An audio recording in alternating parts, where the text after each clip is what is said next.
Ahí estamos. Bueno, buenas noches a todos. Hoy con un programa de estilo bastante especial, que es el barroco. Y en especial la última parte del barroco, es decir, el barroco en su máxima exageración que tiene. Primero les doy una impresión mía, ¿no?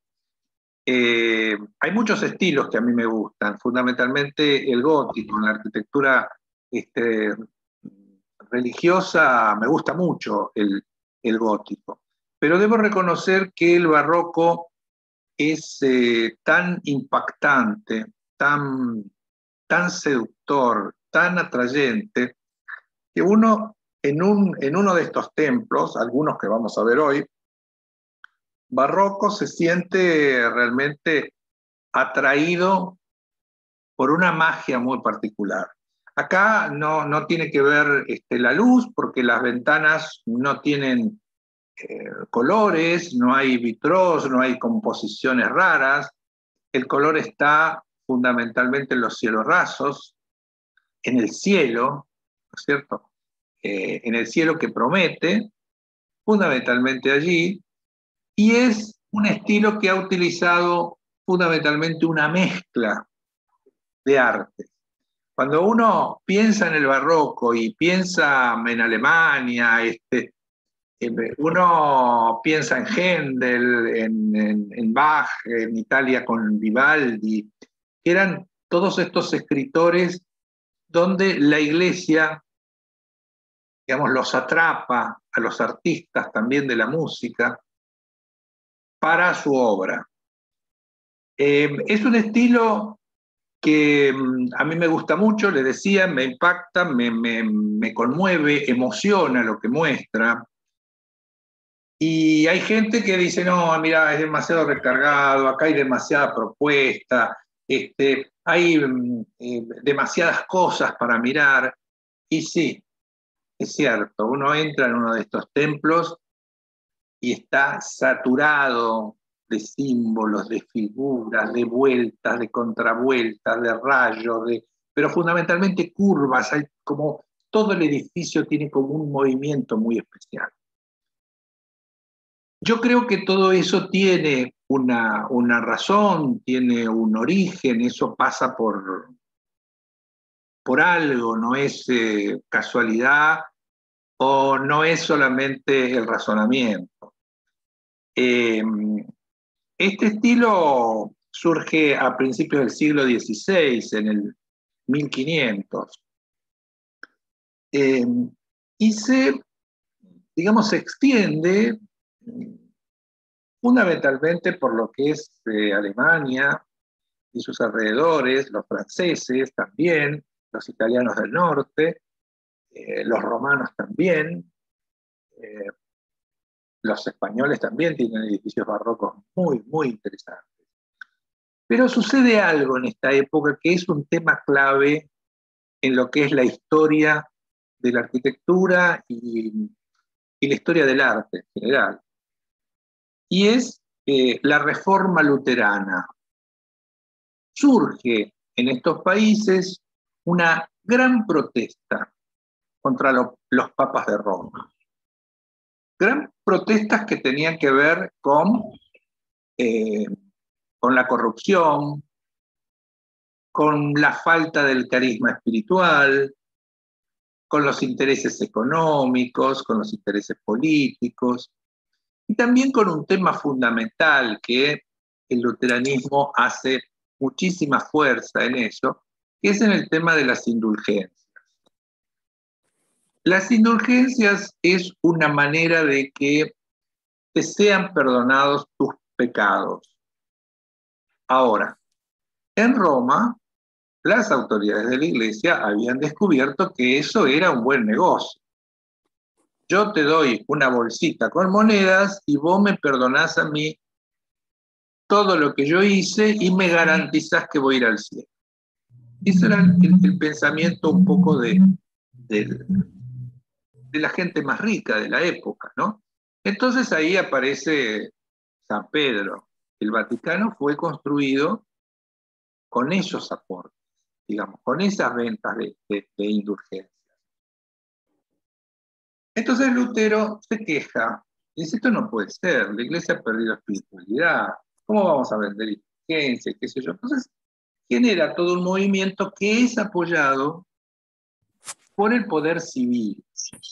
O sea, los nobles, los gobernantes, sentían una gran atracción por todo eso. Hay un poder que se nos está yendo de las manos. Entonces Lutero también les hace el juego y dentro de las cosas que pide en su reforma, y ahí nacen todas las orientaciones protestantes, bueno, se pone en contra de todo esto y la iglesia tiene un shock, cómo se iba a enfrentar este hombre con todo el poder de la iglesia, la época de los Borgia. Ustedes habrán visto esa serie inglesa maravillosa con Jeremy Irons, como un Papa Borgia. Bueno, es de esta época del siglo XVI, todo eso, ¿no? Y bueno, cuando la iglesia toma conciencia de qué es lo que está perdiendo, y los vamos a resumir un poquito, ¿no? ¿Qué es lo que la reforma protestante trae a la sociedad? Un poco es la ruptura con Roma. Los papas en Roma eran los corruptos. Todo esto está apoyado también por la iglesia anglicana. La iglesia anglicana surge en esta época también. Enrique VIII quiere que la iglesia anglicana, la iglesia inglesa, sea independiente del Papa, y él, como representante de la realeza, ser el jefe de la iglesia. Eso se mantiene hasta ahora. Si bien el jefe de la iglesia es el obispo de Canterbury, en realidad la reina es la autoridad máxima de la iglesia anglicana.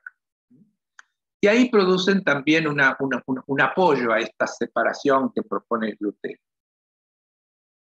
Comienzan persecuciones mutuas, llegan a tener una guerra de 30 años, para ver quién tenía la razón, quién no tenía la razón. Una de las cosas buenas que propone Lutero es que la gente tenía que ser alfabetizada, tenía que poder leer y podía tener acceso a la Biblia en su idioma, en el idioma propio, que lo pudiese entender. Y entonces surge la reacción de los católicos. El catolicismo aparece con la Contrarreforma, donde el estilo barroco es uno de los grandes instrumentos que tiene la iglesia. La iglesia se siente despojada de poder, despojada de dinero, cuestionada en su espiritualidad, con unos papas y unos curas formados de una manera y que no tienen cómo hacer frente a todo esto. Una de las primeras reacciones es en el diseño de las iglesias o en la transformación. Hay iglesias que se desarman y se arman al estilo barroco o se le agregan elementos barrocos. Ese es el sentido de la Contrarreforma, es recuperar, digamos, todo ese poder de la iglesia y todos estos artistas, estos arquitectos, estos constructores,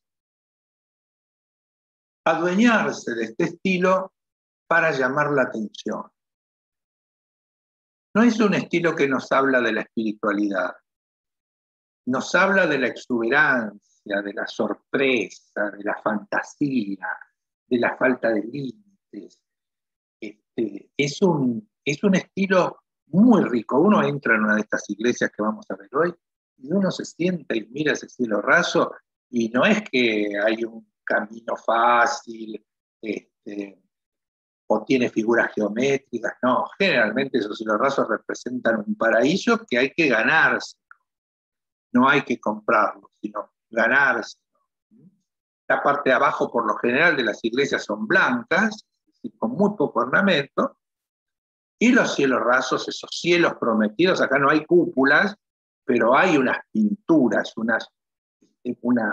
una riqueza de artistas en la época increíble. Incluso esos techos tienen un engaño al ojo, donde uno los ve como si fuese una bóveda, y en realidad es un cielo raso plano. ¿Mm? No tiene lo que veíamos antes en el Renacimiento o la arquitectura del gótico, que uno veía la construcción con esos arcos maravillosos.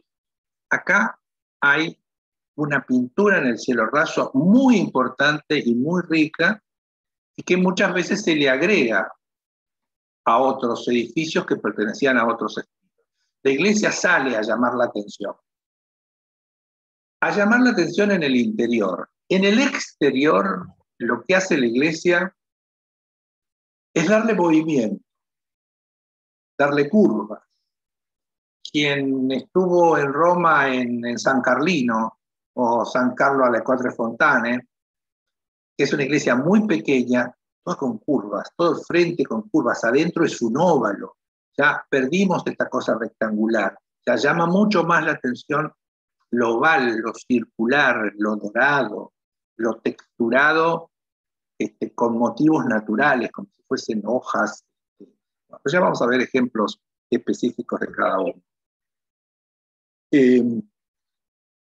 Digamos que la iglesia contrató mucha gente, pero también el poder civil que competía.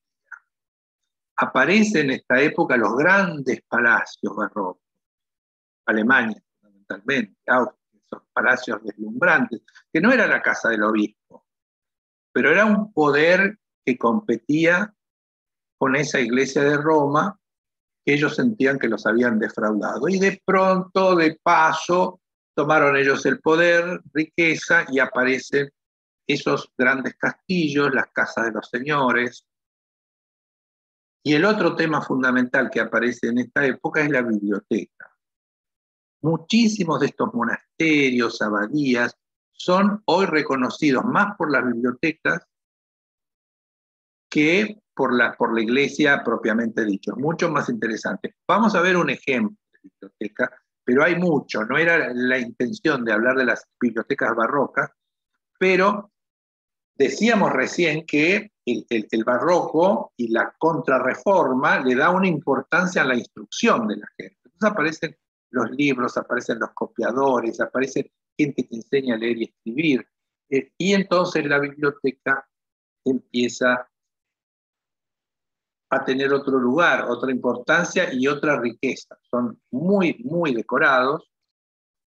A lo largo de los siglos han variado los destinos, a veces han empobrecido de libros, pues los libros volvieron, en fin. Pero el tema de la biblioteca, el tema de la casa del noble, el tema del poder civil del gobernante, aparece por todas partes, en las mismas iglesias. En esos cielos rasos no solamente aparecen los santos, los ángeles, las vírgenes, sino que también aparecen los guerreros, los reyes luchadores, por ahí alguna batalla. Todo está dentro de este universo que concibe el barroco. Así como el Renacimiento, digamos, se va desarrollando y finaliza en el manierismo, que alguna vez podríamos ver alguna de esas iglesias de esa época. El barroco comienza con todo este lenguaje que yo les estoy hablando y termina en el rococó, que tal vez sea el más interesante, el más exagerado, donde todo esto que digo está exagerado. En el caso del gótico, ¿se acuerdan del gótico flamígero? El de la Catedral de Milán, por ejemplo, donde esos ventanales son como la parte de piedra son como etéreos, ¿no? Es como una llama de luz lo que ellos tienen, por eso se llaman flamígeros. Digamos que el estilo va llegando a un límite de exageración. En el barroco pasa lo mismo y llegamos a lo que es el rococó, que también, insisto, para mi gusto me parece deslumbrante. todo lo que tiene para aportar y para conmover. Pero es importante esto, ¿no? Aparecen órdenes religiosas, por ejemplo, en el mundo, que tienen esta misión de volver a atraer ese católico que se perdió o que se sintió tentado por las reformas luteranas, ¿no? Todo lo que hizo Santa Teresa de Jesús, San Juan de la Cruz, esos grandes místicos de los españoles. Y en la historia también los que ocupan un lugar importante en esta época son los jesuitas. Los jesuitas con San Ignacio de Loyola.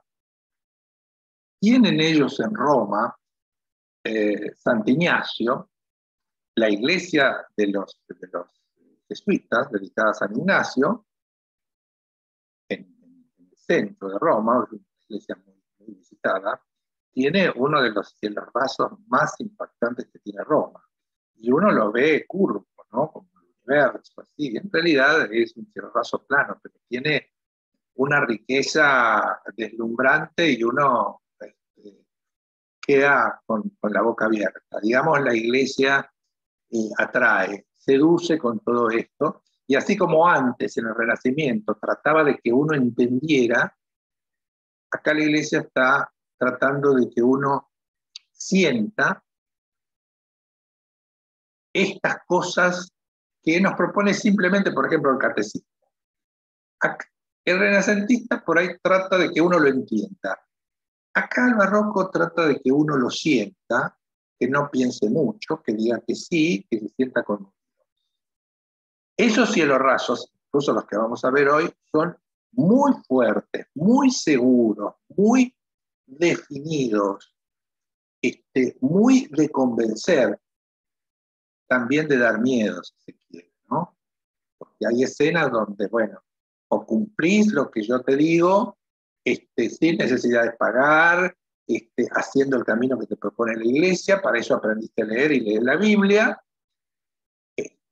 o no vas a poder entrar a este cielo. Hay una escena en una de las iglesias, que creo que es la primera que vamos a ver, donde está, incluso, donde se le pasa una puerta que tiene su límite. La puerta no es para cualquiera. No hay debilidades. Acá la iglesia se muestra con muchísima fuerza. Por eso me parece interesante de ver que esto pasa. Alguien está sin mutearse. Ya está.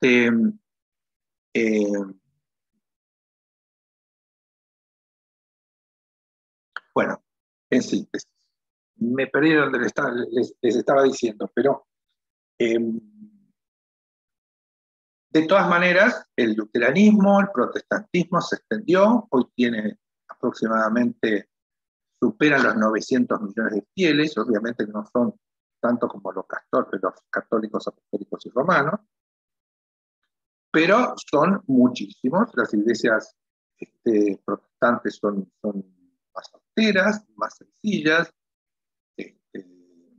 no tienen la pomposidad de la liturgia del catolicismo o del anglicanismo, que es muy similar. Para hacer un resumen entre estas dos épocas, digamos, el Renacimiento y esto del Barroco, podemos decir que el Renacimiento le dio importancia a las líneas. No se olviden que aparece acá, en esta época, la perspectiva. ¿Se acuerda cuando vimos a Fra Angelico la clase pasada? Y Fra Angelico nos mostraba cómo era, cómo él pensaba que era el momento de la Anunciación. Aparecen los personajes, pero hay un hecho arquitectónico que a uno le da perspectiva. Es como que era el chiche de la época que descubría. Acá el barroco viene a aportar color y movimiento. El renacentista es estático. El barroco es todo movimiento. Es una cosa que uno lo envuelve. Esa belleza envolvente. No es nada equilibrado, no es nada sobrio, sino todo lo contrario. La necesidad de una novedad lo hace pensar en los contrastes, en las mezclas de las artes. Vamos a ver un altar hecho con hierros, muy interesante, muy exuberante. Y si hay una palabra que lo define al barroco, y en especial al rococó, es el teatral. Uno va a ver estos ejemplos y parecen que los altares, los púlpitos están colocados y que uno los podría sacar y llevárselos.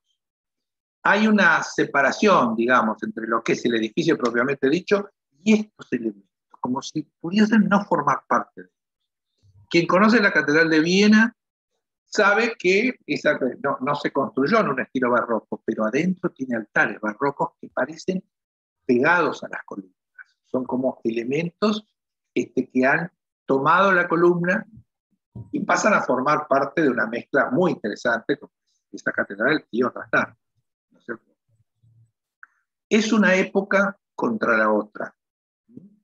Lo teatral es muy importante acá, lo que se representa, lo que aparece en esta nueva teatralidad de la Iglesia, cómo trata de convencernos, cómo trata de ofrecernos ese paraíso. ¿Qué hace con eso? Ante Lutero, que está diciendo, ojo que te piden plata para perdonarte. Ellos acá aparecen con esto esplendoroso. Vamos a hacer un recorrido de iglesias donde todo esto lo vamos a repetir, vamos a tratar de ver, y vamos a tratar de ver algunos símbolos que me parecen interesantes, que, como siempre digo, aparecen en toda la historia. No son exclusivamente del barroco, pero acá los han utilizado, los han pintado, y me parece interesante poder hablar. La primera iglesia que vamos a ver es una iglesia de recorrido turístico.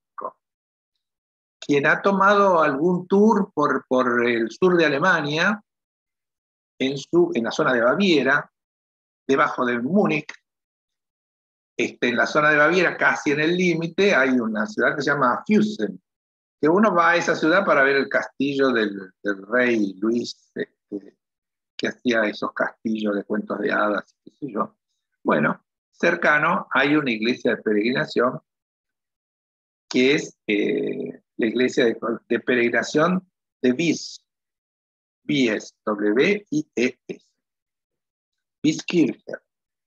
Es una iglesia de peregrinación, es una iglesia que está en el medio de la nada, como si fuese en un medio de dos o tres casitas, pero más que nada de una llanura, al pie de los Alpes, que marcan el límite con Austria.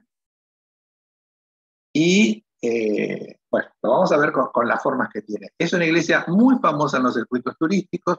Yo no la conozco más que por fotos.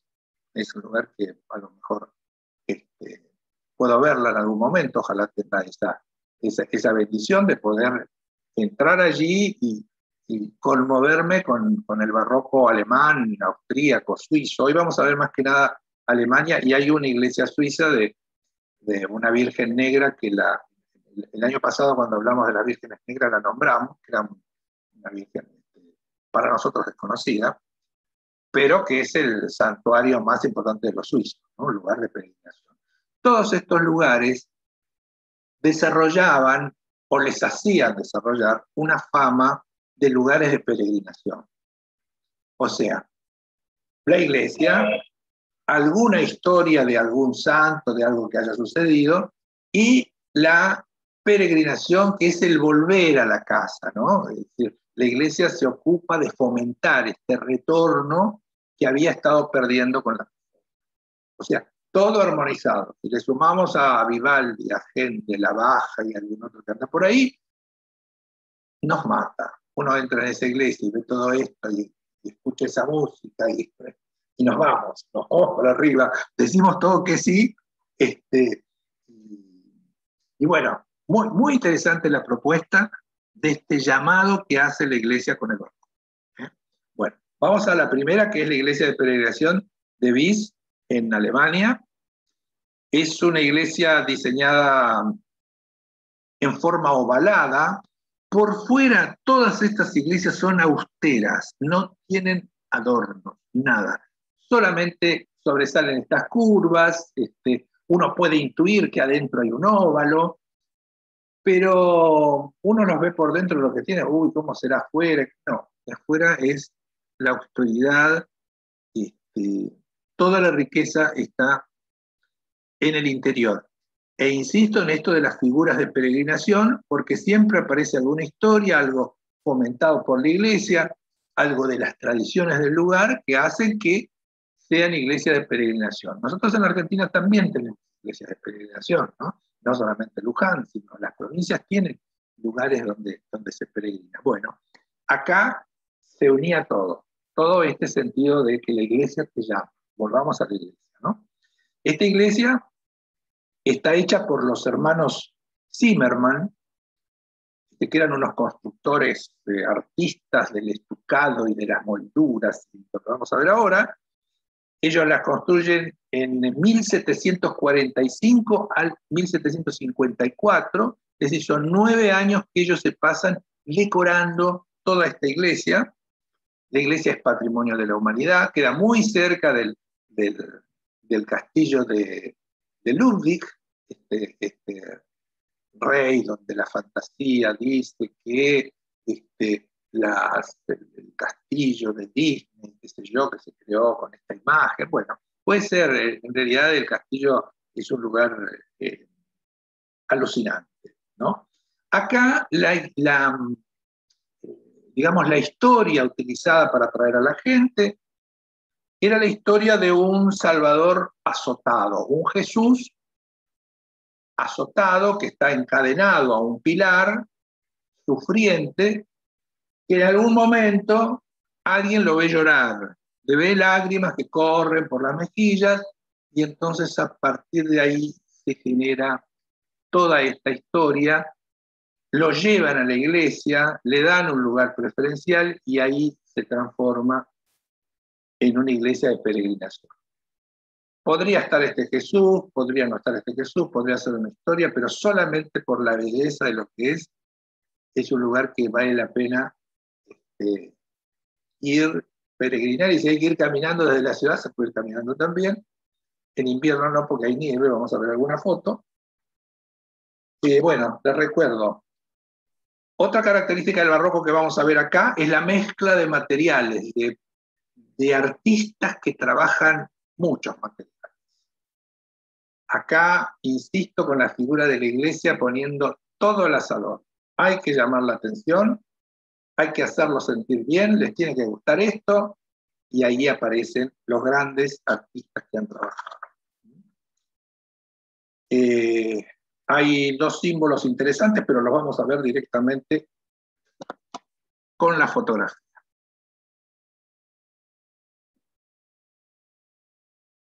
Bueno, acá tienen un panorama sobre lo que es la Wieskirche, un lugar como todos estos alemanes con estas joyas de la arquitectura que tienen, son lugares de un paisaje increíble.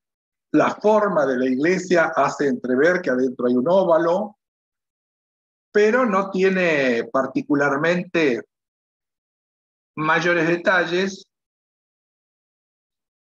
Veamos el tema de la luz. Acá no es como en el gótico, que es una luz que habla. Acá lo que habla es la pintura que vamos a ver en el cielo raso, en los altares. Eso es lo que habla.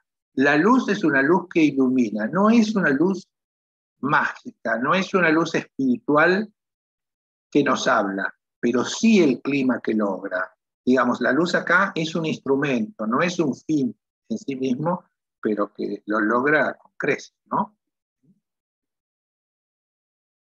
Acá la vemos con nieve, es un lugar, bueno, Baviera es un lugar de nieve. Acá está, y perdón por las marcas de agua de la fotografía, pero es lo que conseguí, la imagen del Cristo, que está encadenado al pilar, y este es el que le aparecen las lágrimas, y entonces se transforma en, digamos, la figura de peregrinación de esta iglesia. Acá vemos una síntesis maravillosa y lindísima de todo lo que hace el barroco, fundamentalmente las curvas. curvas y contracurvas, curvas para un lado y curvas para el otro, el dorado.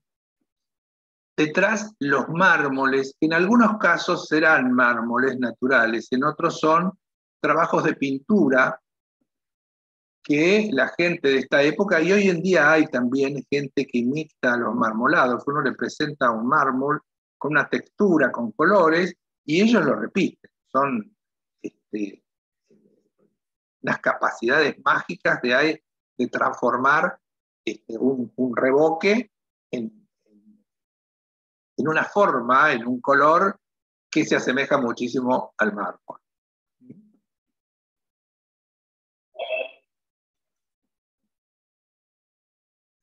Miren esto, acá no vemos colores, acá hay un espectáculo musical, esto está enclavado en el sur de Alemania, es una zona muy rica, esto es muy importante, la iglesia se mantiene con el aporte de mucha gente. Acá podemos ver las texturas, todavía no vemos colores, se está atardeciendo. Miren las ventanas, los que les digo que la ventana no dice nada, permite la entrada de la luz. La magia está en el color y en las texturas que se representan en el cielo raso. La parte inferior de la iglesia está como austera, como sin demasiada riqueza de nada, pero los elementos, los ornamentos que tienen parecen como pegados con plástico. Como que uno se podría llevar este púlpito, podemos acercarnos, lo vemos acá, con toda esa riqueza dorada, con ángeles, uno se los podría retirar. Lo mismo que este segundo púlpito, y todo lo que hay en el altar mayor es como parte de una escenografía de una ópera.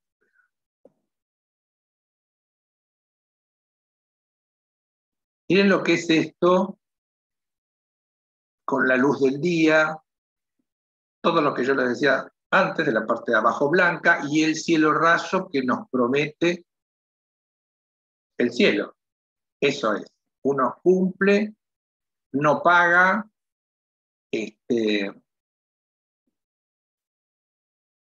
cumple la palabra de los evangelios, y esto es lo que produce.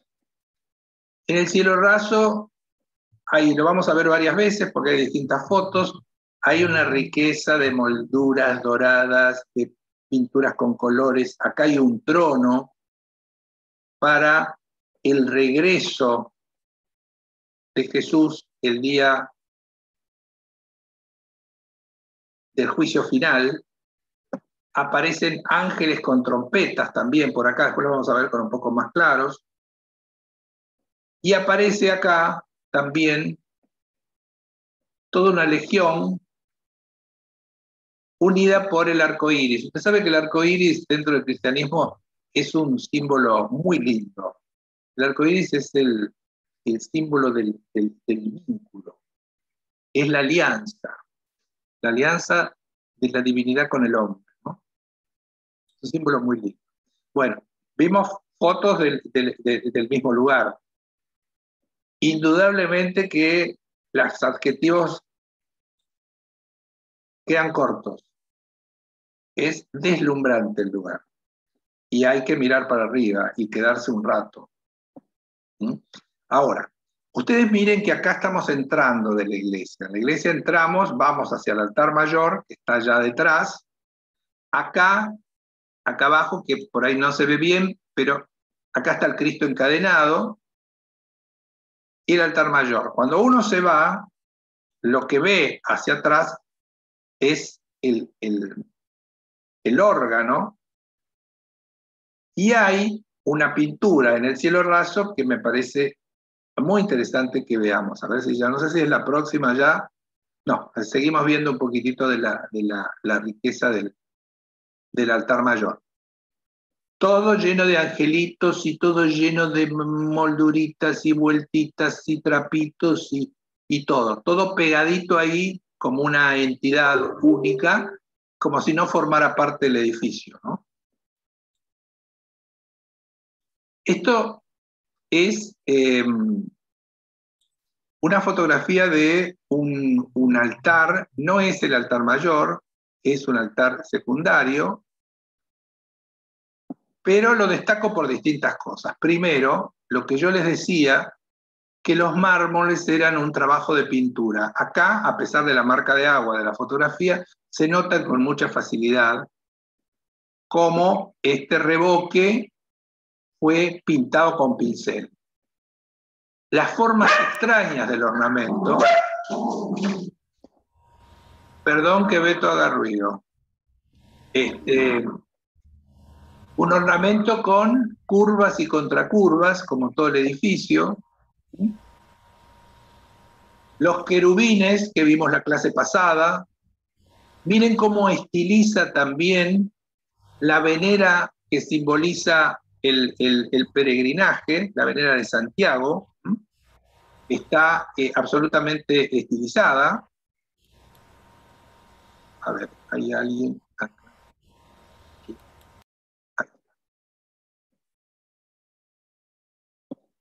Que es absolutamente estilizada, pero que representa esa valva, el peregrinaje. Después, 6 candelabros, un recuerdo de la menorá, donde el brazo central de la menorá judía está representado por la cruz con su pedestal. Pero más que nada quería destacar esta cosa interesante de los adornos de Navidad. A lo mejor algunos de ustedes conocen la capilla de Schoenstatt, que está en el barrio de Belgrano R. Esa capilla, si uno va en época de Cuaresma, antes de Navidad, están adornadas por estos adornitos que hacen las monjas, hechos con palillos de madera balsa, formando estrellas, y todo esto que vemos acá, que acá también está hecho, yo lo descubro, me hace acordar la impresión que me dio esa capilla, donde yo me imaginaba a la monja pegando maderitas y cortando, una artesanía muy, muy interesante de ver. Bueno, seguimos. Bueno, esto ya lo habíamos visto antes, que es el altar mayor y el cielo raso desde el altar mayor. Perdón,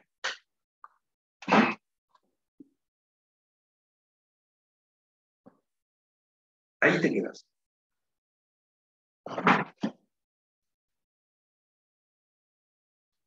Esto es lo mismo, con iluminación.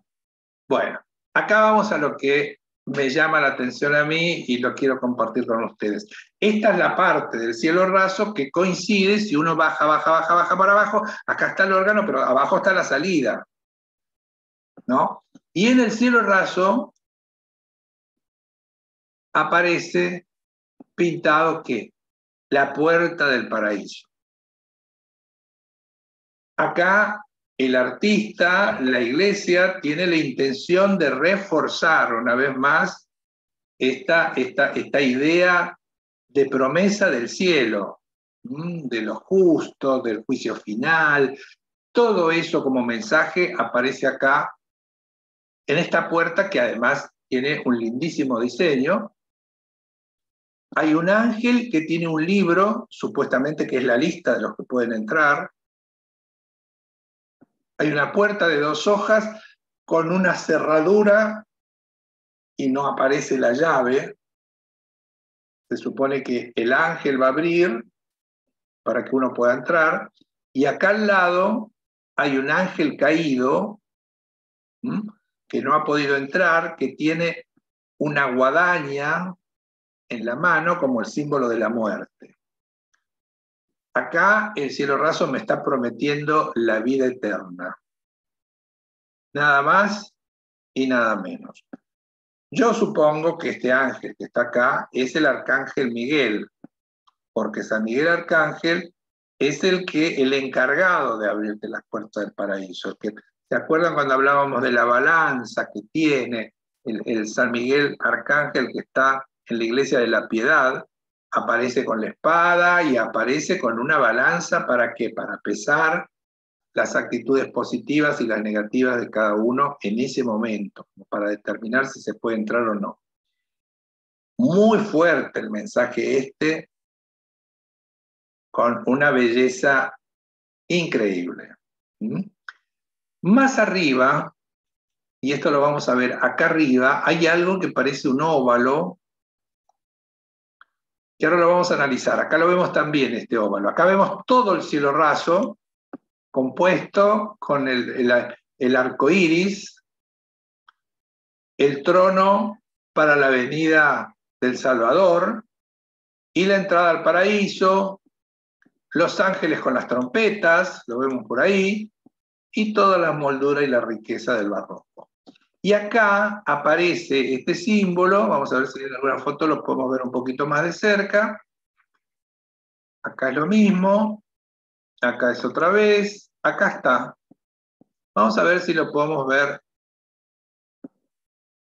Lo ven al ángel, que yo diría que es Miguel, el ángel caído que no pudo entrar, la puerta, la cerradura muy importante y muy destacada, y arriba hay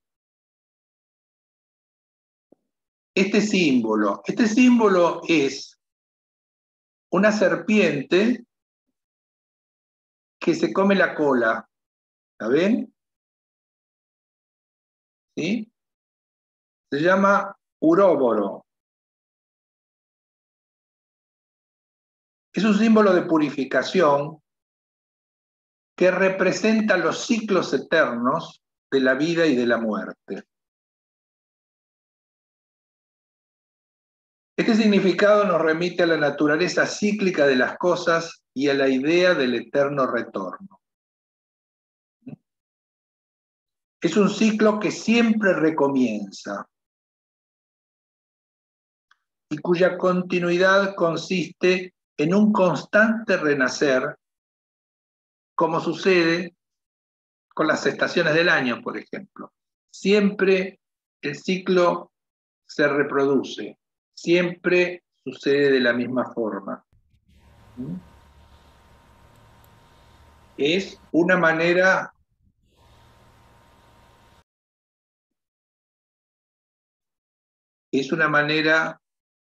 de representar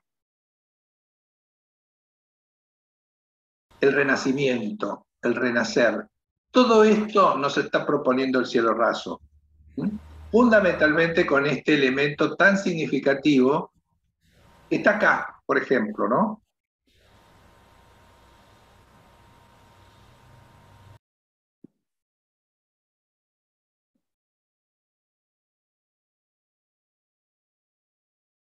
¿Qué es esto? Es un símbolo extraño, si se quiere, porque en algún momento no sabemos dónde está el principio, dónde el fin. Si va a sobrevivir la cola dentro de la serpiente o la serpiente se va a seguir comiendo a sí misma, ¿no? Es un símbolo muy interesante, pero en este caso tiene que ver con esta propuesta de este cielo raso tan majestuoso de su eternidad. La reencarnación por siempre, el renacer, la vida que termina y comienza, renace una parte y comienza otra. Es la idea general, ¿se acuerdan cuando veíamos el Camino de Santiago, que lo repetíamos? Bueno, acá está tomado de la misma manera. Acá en esta foto vemos lo mismo que vimos antes, que es el Cristo que llora, pero les muestro que arriba, más arriba, hay un símbolo muy interesante, que es el del pelícano, que tiene 3 polluelos y los alimenta de su propio cuerpo. Nada más parecido que la propuesta que tiene la Iglesia sobre Jesús y su alimento en la comunión como su cuerpo. Digamos que en estas iglesias con los ornamentos no falta nada, todo está puesto como para que no te queden dudas y si alguna vez Lutero te convenció de algo, vení que yo te convenzo de lo contrario, ¿no? Y acá los querubines que habíamos visto, distintos santos.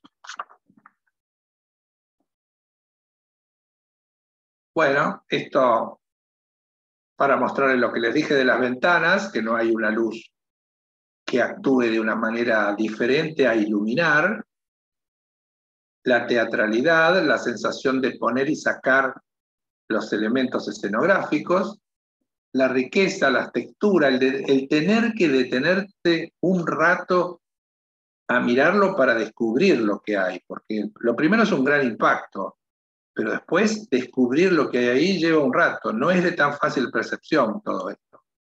Bueno, acá estamos a la salida, como les decía, el órgano, la puerta de salida, todos los ornamentos y la puerta, no solamente de salida de la iglesia, sino salida de la tierra al paraíso, al cielo.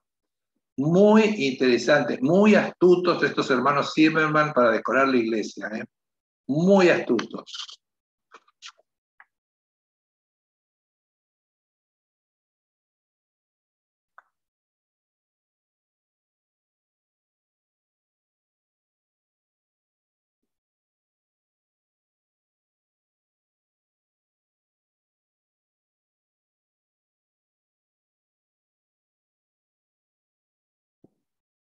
Y los querubines acá. Y el marco que tiene, hacia adentro, hacia afuera, la curva, tiene solamente algunos elementos dorados, no es todo dorado. En general, los bordes están dorados, ¿no?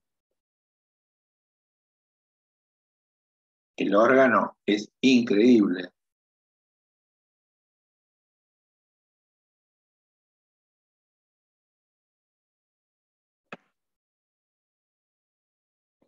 Bueno, ¿qué me dicen? ¿Les gustó? Seguro que sí. Hay que anotar. Betty Bass, vos, anotá. Qué hermoso el detalle del balcón del coro. Una maravilla, una maravilla. Es todo es asombroso, uno se queda con la boca abierta. Pero bueno, detrás de eso hay una intención, no es un artista loco que hizo eso, ¿eh? Hay una intención de la iglesia. Bueno, ahora nos vamos a ir a otra iglesia. Esta es la única que vamos a ver de Suiza, porque todas las demás son alemanas. Es la iglesia de la Asunción de María, se llama Santa María de Einsiedeln. Es una iglesia negra, es una iglesia de peregrinación, y es el mejor ejemplo suizo del barroco. La Virgen es la Virgen de los Ermitaños, Nuestra Señora de los Ermitaños. Hay una historia que hace que después se transforme en un lugar de peregrinación.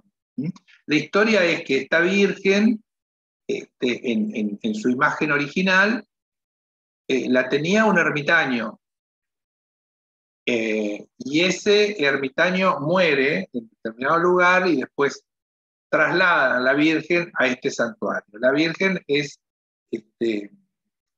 sumamente milagrosa, es una Virgen, ya vamos a ver la imagen que tiene, cómo está representada la fuerza que tiene, cómo el barroco representa la fuerza que tiene esta imagen de la Virgen creadora. La historia del ermitaño era en el siglo X, él vivía con la Virgen, y cuando encuentran la Virgen la ven negra. Pero siempre con la Virgen negra pasa lo mismo. Es negra porque es de madera negra, es negra porque es de tierra, es negra porque es pagana. En realidad era negra, es decir, lo que se ve de la Virgen, que es la cara y las manos de ella y del niño, están ennegrecidas por el humo de las velas del ermitaño, que vivía en una cueva. La historia que cuentan sobre la Virgen es que cuando hacen una restauración de todo el templo, la limpian, le sacan el hollín y queda, digamos, con el rostro de madera natural. Y la gente se queja, la gente no quiere, no es eso lo que le llama la atención, y termina en la actualidad siendo una Virgen negra pintada, con esta historia, ¿eh? Es decir, la gente la quiere ver negra. Entonces, bueno, la Virgen la hacen negra, le cambian las vestiduras, es como la Macarena, ahí tiene distintas vestiduras, todas muy simbólicas, con mucha cosa barroca, pero que la van cambiando. Y alrededor de ella tiene toda una rayera, un halo muy particular que vale la pena verlo y analizar. Es el barroco más significativo de Suiza, tiene una gran, delante de la iglesia tiene un gran playón donde se concentran miles de personas y también tiene una especie de templete donde uno toma agua o se lleva agua como si fuese agua bendita o agua santificadora o agua que nos limpia, que nos protege. Había sí ahí una fuente natural, surgente, pero con los años se le ha construido esto. Un tema importante que esto es patrimonio de la humanidad y también forma parte del Camino de Santiago que pasa por Suiza. Fue reconstruida muchas veces el monasterio, tuvo incendios, y también porque había que adaptarlo al barroco con la Virgen de los Ermitaños. Digamos que las peregrinaciones actualmente son el día de mi cumpleaños, el 14 de septiembre, y el 13 de octubre, y que son sumamente numerosas. Hay gente de toda Europa que va allí a agradecer o a pedir sus gracias. Vamos a verla.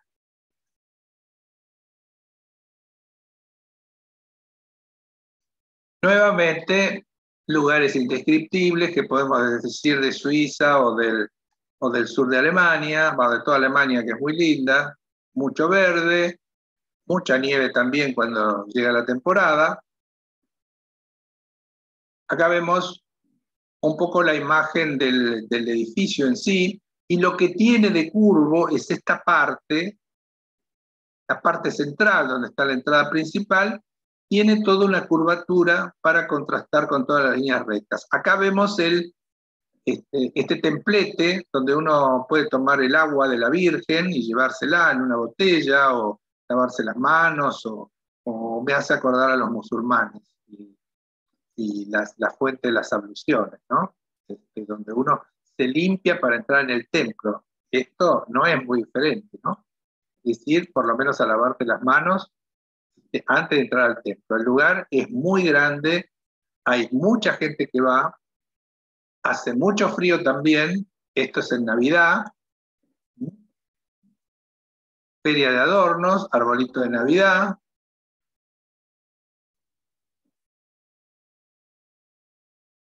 Bueno, este es el techo del templete, ¿no? Una corona.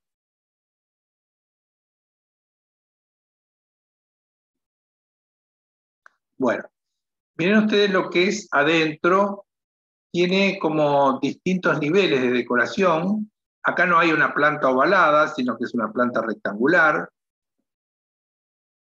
Acá está el nacimiento de María, está como estilizado lo que era el corral, el pesebre donde nace Jesús, los ángeles, los querubines que rodean todo lo sagrado, como dijimos el otro día, y bueno, después la riqueza de toda la moldura y los colores que uno se puede imaginar.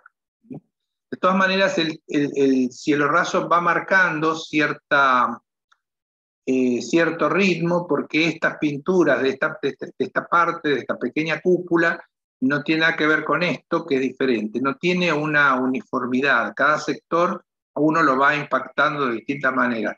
Obviamente los pisos no se quedan atrás, que siempre hablamos de los pisos, ¿no? Acá se empieza a ver, vamos a ver si podemos ver un poquito más, que hay cómo han utilizado el hierro en una especie de, como si fuese una reja, que separa la parte más sagrada de la iglesia, que es donde está el altar, de la nave, con una reja artística muy interesante que la vamos a ver en una... Acá esto es más o menos lo mismo, no hay mucha variación. Se repite la parte de abajo blanca, todo el ornamento arriba, los elementos que pueden ser sacados como cambiados con una escenografía, y arriba estas historias, escenas bíblicas y escenas de la historia del poder de la zona, ¿no? De quién detenta el poder. Miren lo que les decía sobre la reja, el simbolismo de Jesús. Miren la riqueza de estas curvas, de estos diseños, qué original. Y el juego de la perspectiva que se había inventado en el Renacimiento en un cerramiento plano. Muy llamativo que la iglesia tenga esto, ¿no? Que no esté absolutamente abierto. Yo creo que en la época llamó mucho la atención y después se dejó por historia, aunque para la liturgia de hoy no tenga ninguna función ni ningún interés siquiera que haya una reja acá, pero la reja es de una belleza increíble. Acá vemos un poco más.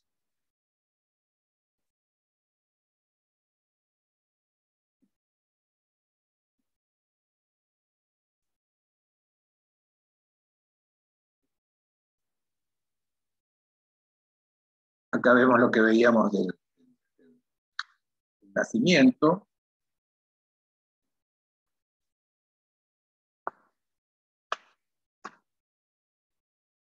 No nos olvidemos que es la iglesia de la Asunción de María. Esta foto también nos sirve como para poder ver un poquito más de detalles. Miren la cantidad de personajes, la riqueza que hay acá representativa, ¿no?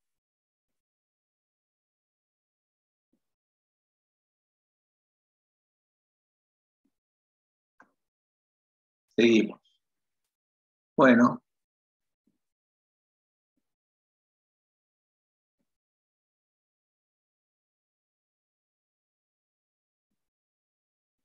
Los ángeles, acá, que tienen la misión de mostrar la Biblia para que leas. Hay un cambio, sin duda, en la iglesia, ¿no? Lo que propone el ornamento. Son colores pasteles en general. Miren cómo enriquecen el símbolo de la peregrinación, que es la venera de Santiago, ¿no?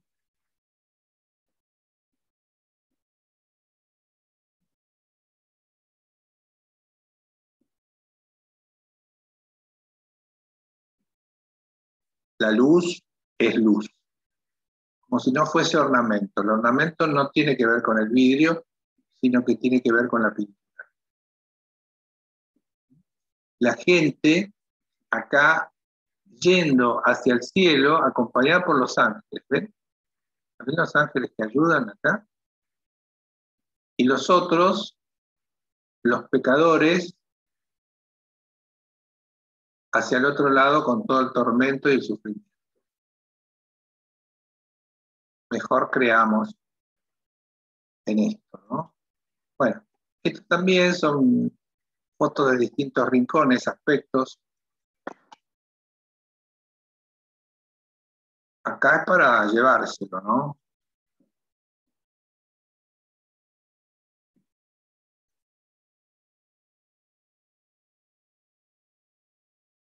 También la iglesia alemana es una iglesia con muchas posibilidades de mantener todo eso, ¿no? Bueno, acá vemos a la Virgen, a la advocación esta de la Virgen de los ermitaños. Este traje se lo van cambiando, tiene un cetro de manto ella, acá se la ve como negra, pintada, y a mí me resulta sumamente interesante lo que hacen con este gran símbolo, ¿no? Primero ella está flotando, está en el cielo, está más arriba que nosotros. Tiene una comunicación directa con la divinidad. Está rodeada de nubes. Después tiene una rayera, que son todos estos rayos, que hay muy importantes. Y a mí me gusta mucho, me llama mucho la atención, que siempre les digo que miren ustedes hacia dónde confluyen los rayos, ¿no? Acá confluyen en el vientre, no confluyen en la corona o en la crisma, que es esta parte de la cabeza que es el lugar de la comunicación con la divinidad, ¿no? Después tiene rayos de esplendor, también tiene rayos como de electricidad, miren estos dibujitos que hay acá, y también tiene lenguas como de fuego. El poder que tiene es un poder deslumbrante. Acá a la iglesia, a la Virgen le han hecho un entorno barroco, rococó, para que cumpla con su misión, que la gente venga más a la iglesia por la Virgen. Más allá de todas estas consideraciones, me parece impactante. Es una capilla particular de la Virgen. La vamos a ver con otros atuendos. Acá la vemos negra pintada, con atuendos con bordados en relieve.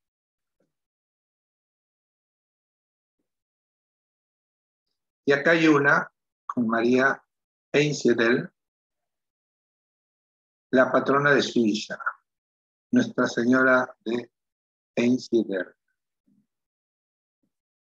Parece una Virgen argentina, ¿no? Con los colores. Acá vemos otra, bien barroca. Esta está puesta en las nubes y en la rayera esa que tienen. Muy interesante el traje, súper bordado. Bueno, como el traje de las españolas, ¿no? Las vírgenes españolas tienen esos trajes increíbles.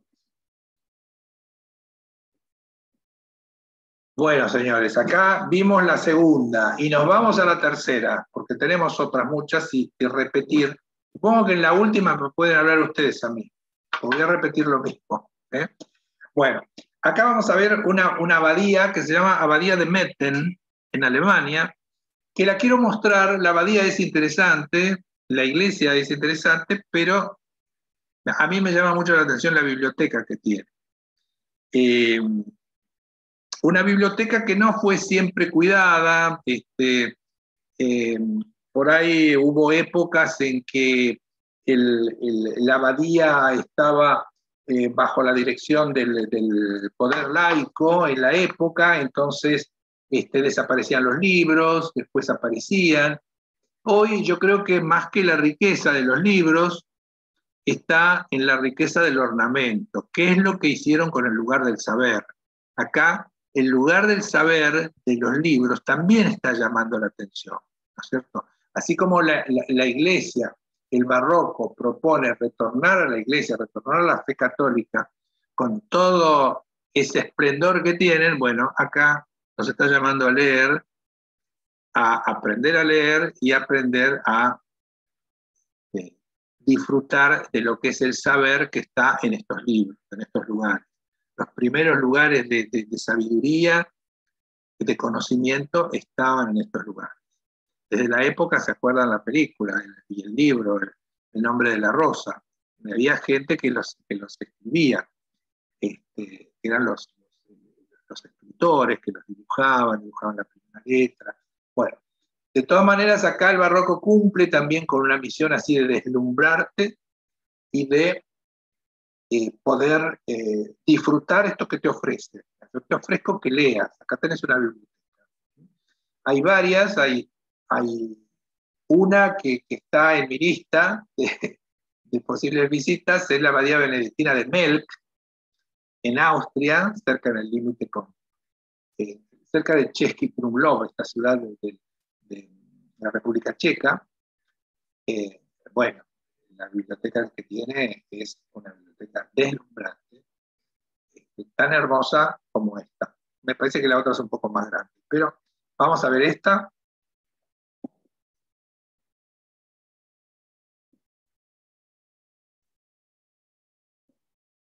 Bueno, esta es la iglesia de la Abadía de Metten. Lo tiene como patrono a San Miguel, que lo tenemos acá en la altura protegiendo, y esto es una síntesis de una fachada barroca, ¿no? No tiene mucho adorno, pero sí tiene estas partes curvas. ¿Ustedes se acuerdan en los muebles que tenían nuestros mayores? A veces tenían unas formas redondeadas que uno decía, es Bombé, como si fuese una especie de curva. Bueno, ello viene desde estos ejemplos, ¿no?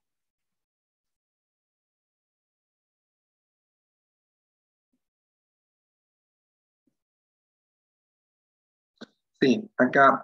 La biblioteca que esta la perdieron en 1803 a 1815, se perdió la biblioteca. Bueno, acá vemos también la propuesta en cuanto al diseño es diferente, pero tiene mínimamente la misma base. Hay una reja, recuerdan la anterior, un altar muy adornado, San Miguel acá luchando, echando los demonios, y acá hay un símbolo que es muy importante, que lo vamos a ver después en detenimiento, que vale la pena, que es el ojo que todo lo ve. Ese ojo dentro de un triángulo, ¿no? Nuevamente la propuesta, lo teatral, los objetos que uno se los podría llevar, la parte más clara en la parte de abajo y la parte más rica en la parte de arriba, los cielos rasos, el cielo prometido, los tonos pasteles, las curvas y contracurvas, la armonía general en todas estas curvas y contracurvas, es todo muy, muy armónico, muy lindo. A mí me parece muy lindo. Seguimos viendo acá algo que lo vamos a ver ahora en detalle, que es el ojo que todo lo ve, y vamos a hablar un poquito de su simbolismo. Acá lo vemos a San Miguel, eso que decíamos antes, que estaba luchando contra los malvados,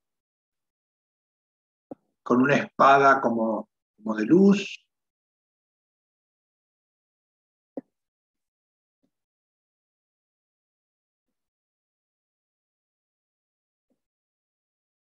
Acá no se ve entero, pero creo que hay una foto más de esto, que es un elemento que lo tiene a Jesús crucificado ahí, muy interesante. Acá lo vemos también, ¿no? Esta parte del altar, como si fuese un retablo muy particular, profundo, con elementos, muy interesante. Miren lo que es el detalle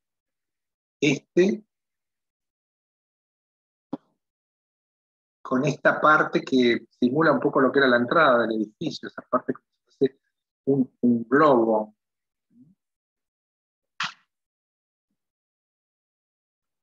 Bueno, aquí vemos más de cielo raso, los tonos pasteles, las historias, los personajes.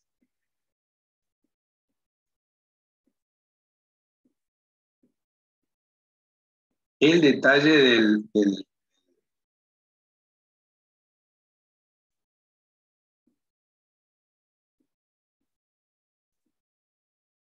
miren lo que es el órgano.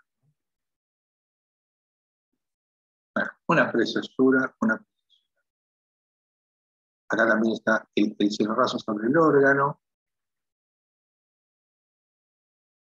Acá hay otra foto con otras tonalidades.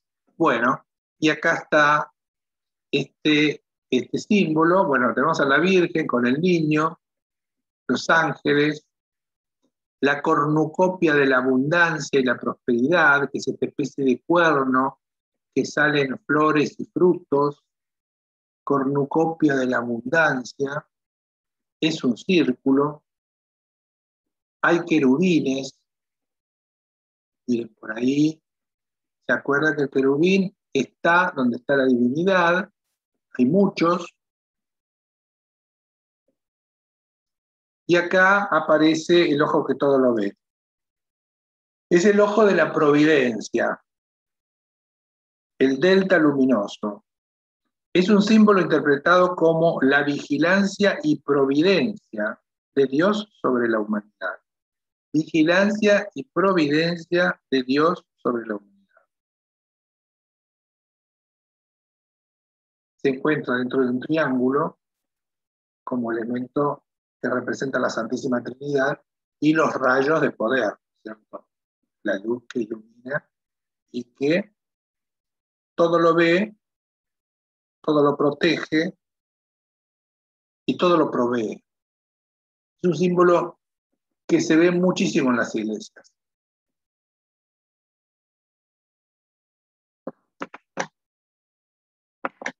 Bueno, a ver qué más tenemos. Bueno, acá ya nos vamos despidiendo. Acá la reja que habíamos visto en un principio, la vemos acá muy trabajada, Esto era lo que yo les decía. ¿Ves? Sobre el altar mayor, esta manera de representar al Cristo crucificado en un elemento de madera dorada,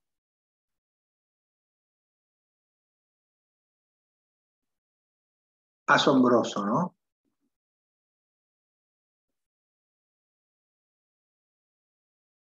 Como si tuviese puertas a los costados, como si fuese la entrada de un templo, que por fuera el templo no lo es sumamente sencillo. Es solamente acá que está representado con esta riqueza. Uno podría imaginarse que estos templos afuera son así, y en realidad no. Bueno, y acá vamos a mirar un poquito la biblioteca, que no hay mucho más para decir, más que mirar. Esto es en la actualidad, ¿no? Es decir, la riqueza en la columna, en el cielo raso, los temas, la riqueza de las bibliotecas.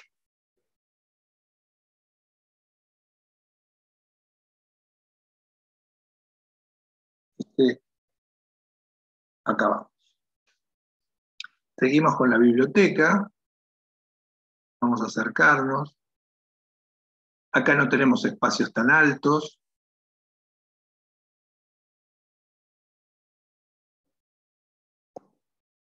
Qué época, ¿no? Mire.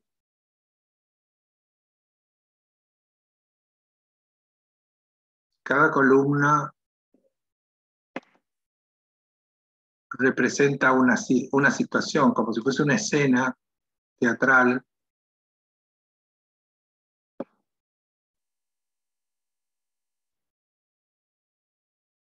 ¿Algún angelito por ahí? Acá hay más. Pues la riqueza de la madera dorada también, no solamente lo que tiene que ver con los cielos rasos, los muebles, ¿no? Qué bárbaro.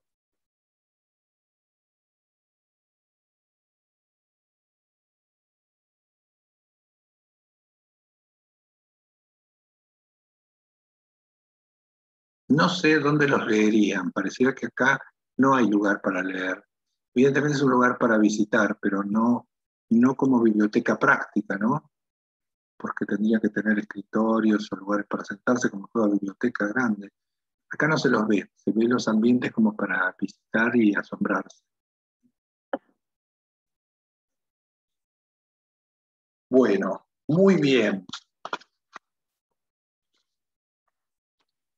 Nos vamos rápidamente a otra iglesia, que es la abadía de Rothenburg. La iglesia de la Natividad es del siglo XVIII y tiene la particularidad que en su historia fue pasando de manos diferentes. Hoy pertenece a las monjas de Don Bosco, a las hermanas de Don Bosco, y desde 1963 están instaladas ellas y tienen una escuela de arte para chicos discapacitados y un internado para chicos. Este, el edificio es del 1800 y está muy, muy bien conservado. Vamos a mirarlo un poquito. Bueno, nuevamente el panorama, Alemania, Baviera, no hay mucho para agregar. Es la belleza, ¿no? Bueno, acá pareciera que es monocromático, que es blanco y anaranjado, beige o dorado. Acá hay unos querubines.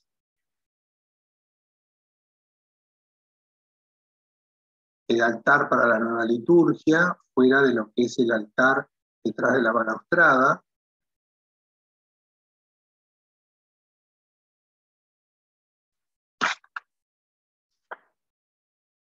En la iglesia de la Natividad, y la Natividad de María, no de la Natividad de Jesús, la Natividad de María. Es de una delicadeza sorprendente. La luz, nuevamente lo mismo, los colores pasteles, las escenas bíblicas, la promesa de todo esto, la teatralidad, Los Ángeles, El Dorado.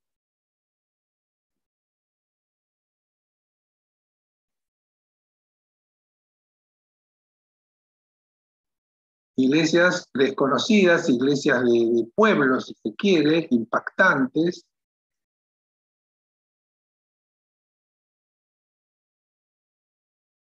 Con unas historias increíbles en los colores que tiene esto. Cada escena con un marco, con absoluto movimiento.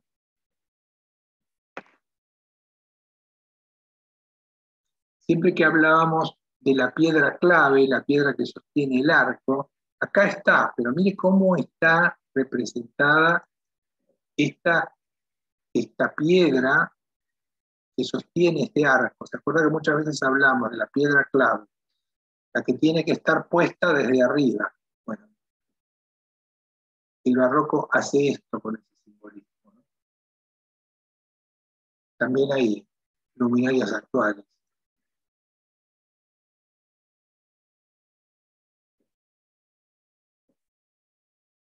Y acá los querubines sosteniendo la tela de una realidad asombrosa.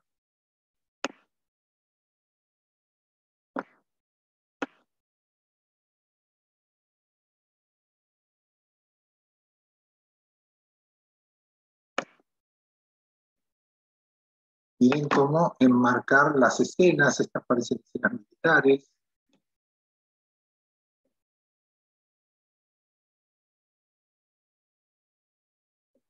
Un púlpito increíble. Y obviamente la salida con el orden.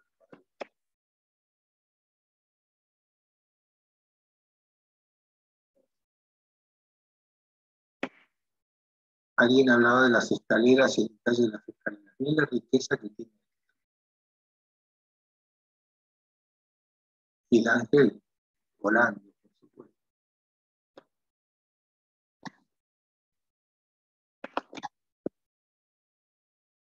Es un santo, a un rey, no, o algún papa, no sé quién es. Pero está muy representado con su poder, con su santidad, los querubines. La riqueza de este manto es asombrosa. No hay más lugar para poner nada. Todo está como tejido de oro. Sorprendente.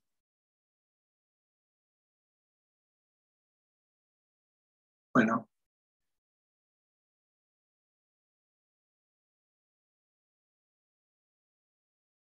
las barandas, ¿no? Los querubines.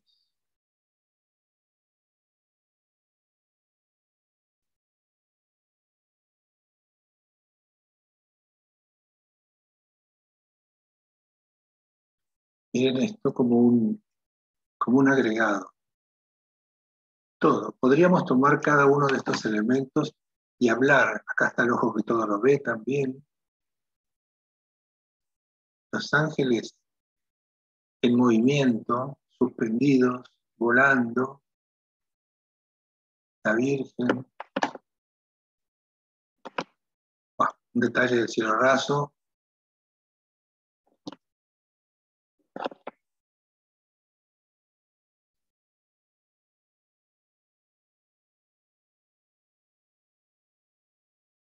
La abadía de Rothenburg.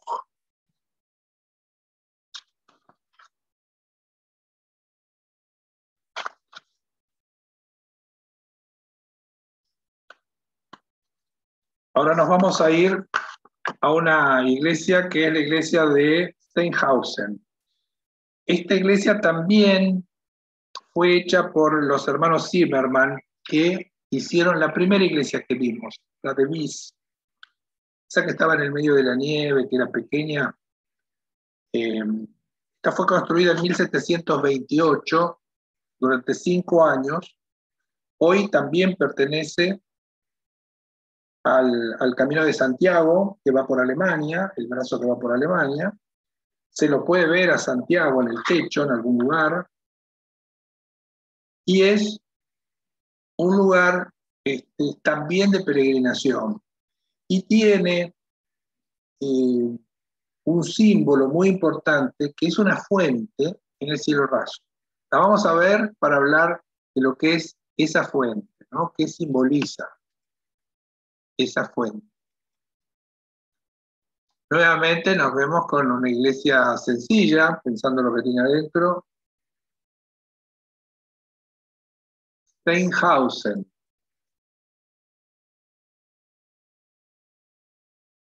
Bueno, por dentro una propuesta similar a la anterior, tiene una planta ovalada, ¿sí? La balaustrada confirma esto ovalado, los altares como superpuestos, igual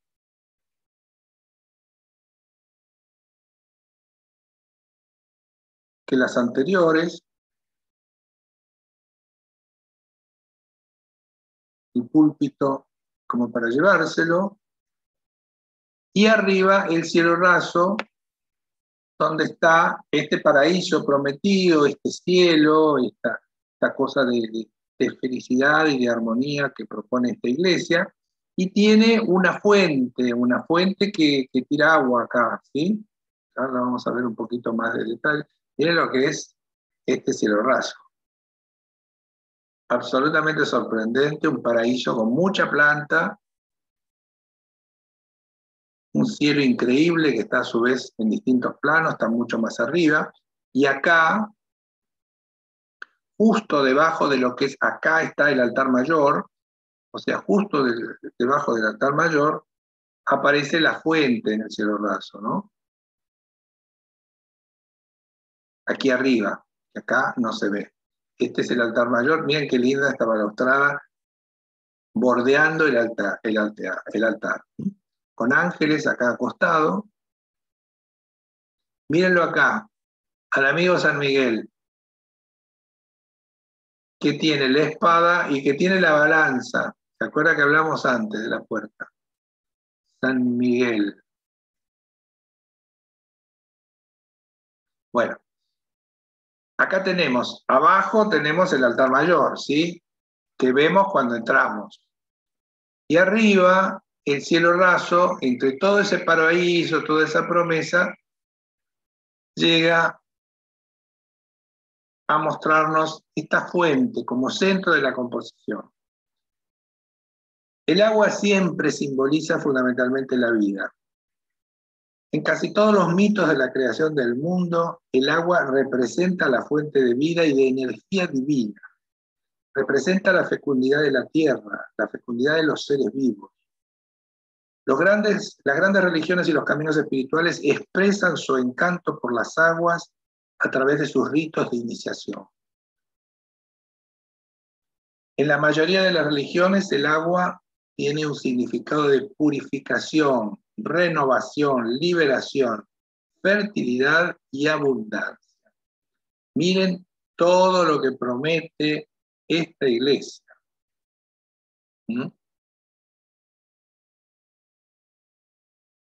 En los evangelios cristianos el agua adquiere un significado muy especial como metáfora de la sabiduría divina.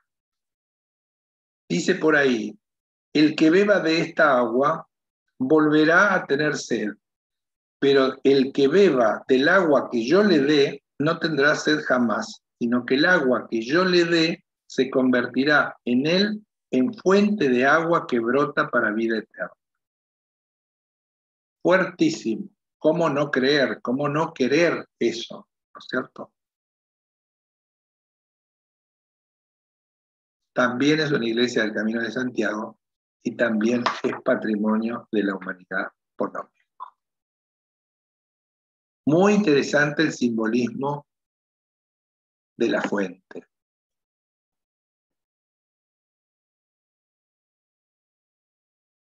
Acá vemos la salida, por eso no vemos, la fuente está en el sentido opuesto.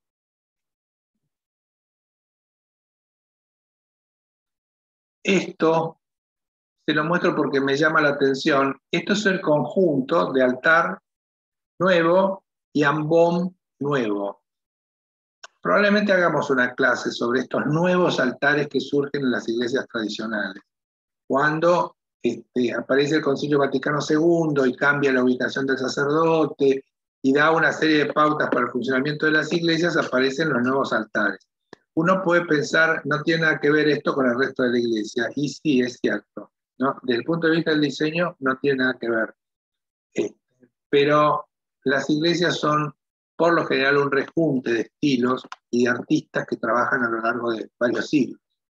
Entonces no es raro que aparezca gente con ideas diferentes.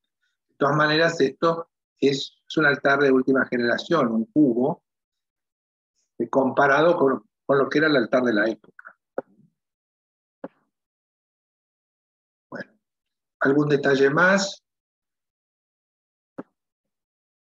Siempre las ventanas solamente para iluminar. Y nada más. Bueno. Y ahora vamos a ver la última de Alemania, porque quiero después dedicarle un ratito a una iglesia, a una capilla argentina. Esta iglesia de Alemania tiene un nombre difícil y yo con el alemán no me entiendo bien, pero se llama Iglesia de Viersenheiligen.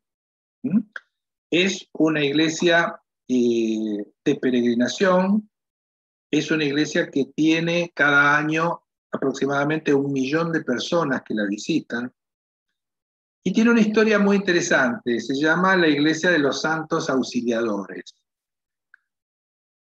Cuentan que un pastor franciscano encuentra en un campito que había cerca de donde estaba su monasterio, un niño, encuentra un niño. No sabe si se hace acercarse o no, le parece que es una visión. Esto cuenta la tradición, que da origen a todo este mito, esta búsqueda en las peregrinaciones. Bueno, la cuestión es que al poco tiempo este niño aparece con otros. Aparecen unas velas que caen desde el cielo, y entonces el niño le habla al pastor y le dice: nosotros somos los 14 intercesores y queremos que se construya acá una iglesia en nuestro nombre. Si tú nos ayudas, nosotros te ayudaremos. Y a partir de ahí aparece esta iglesia con esta historia de los santos auxiliadores. Una historia muy linda. Los santos auxiliadores son santos que uno los conoce o los vio en algún lado o escuchó el nombre independientemente. Acá están todos juntos, y cuando hay peregrinaciones se junta gente que cada uno viene por su santo o a veces por todo. Cada santo, vamos a repasar, tiene como una misión o una habilidad o una capacidad. Y eso está bien, ¿no? Cuando uno se tiene que dar una inyección, con un enfermero basta, una enfermera es suficiente. Si uno tiene que operarse de alguna cosa, necesita un médico. Hay jerarquías.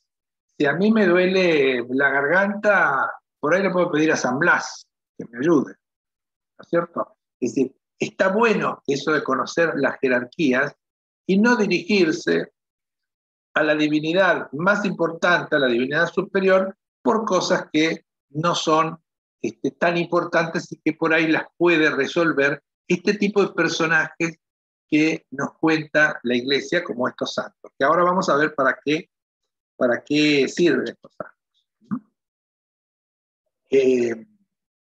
Los santos son 14, dijimos. San Acacio, que no sé si lo conocen, invocado por los dolores de cabeza. Santa Bárbara, conocida también, Virgen y Mártir, invocada contra la fiebre y la muerte súbita, la muerte que explota, Santa Bárbara, ¿no? San Blas, invocado contra los dolores de garganta.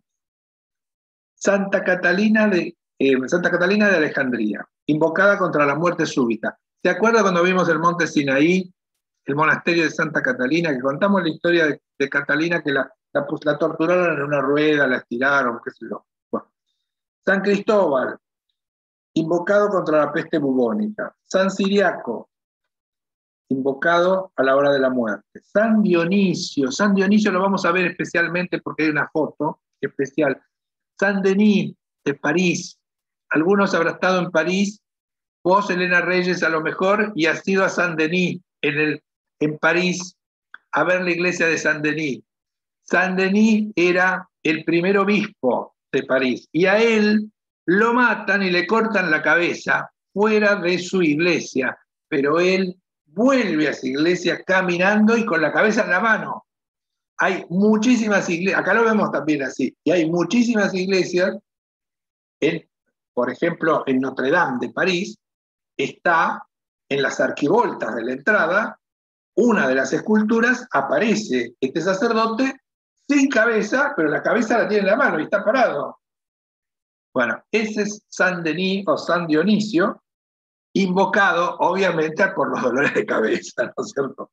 San Erasmo para las enfermedades intestinales, San Eustaquio para los problemas familiares, San Jorge para conseguir la curación de los animales domésticos, San Egidio contra la peste o para hacer una buena confesión. Santa Margarita de Antioquía, virgen y mártir, invocada durante el parto. San Pantaleón, invocado por los médicos, que acá tiene una gran devoción en Buenos Aires, y San Gui, invocado por la epilepsia. Vamos a ver esta iglesia que tiene un diseño muy particular, porque en el corazón de la iglesia tiene una especie de altar que se puede circular alrededor, donde están representados no los 14, sino 12. Hay otros 2 de estos 14 santos que están fuera del altar. Pero es muy interesante cómo está resuelto, es una de las fotos que yo puse en la propaganda y que mucha gente dijo me gusta y me gusta. Así que vamos a verlo y vamos a disfrutar esta última iglesia. Bueno, acá la vemos por fuera, súper maravilloso el lugar, toda la rectitud. En la fachada aparecen las curvas, que ahora la vamos a ver. Ahí está. Las curvas barrocas, las curvas del barroco. Las iglesias in vitro. Acá vemos una planta donde trabajan con círculos, con óvalos, y acá vemos una parte oval en el centro. Acá está la entrada. Y el altar mayor es esto que está en el centro. Los demás son altares secundarios que hay. Y este es el altar que nos recuerda los 14 santos auxiliares. Muy particular. Bueno, acá vemos dentro de lo que es el barroco que hemos visto tanto, este altar en forma de templete lleno de estatuas, producto de tantos santos a la cual está dedicada la iglesia. Y arriba de todo, arriba de este templete, ¿quién está? Ese niño, ese primer niño que anticipa lo que luego le acuerda con el monje, ¿no? Acá vemos cómo está representado en el templete, en el altar mayor, acá el niño con toda la energía, y aparecen allí santos y ángeles y toda esta fastuosidad del barroco. Yo no sé quiénes son, cuál de ellos es cada cual, hasta ahí no llego. Sé que están acá y que están representados. Este es el pequeño altar. Hay varias fotos de esto porque a mí me llamó poderosamente la atención. Esta es una de las fotos que más gustó en la publicación que yo hice, y acá se ve la parte de atrás de este altar ovalado en el centro. Hay una puerta como si hubiese restos de santos o de sacerdotes ahí adentro. El altar está del otro lado. Acá lo vemos al amigo San Denis. ¿Lo ven acá? Hay otra foto, ¿eh?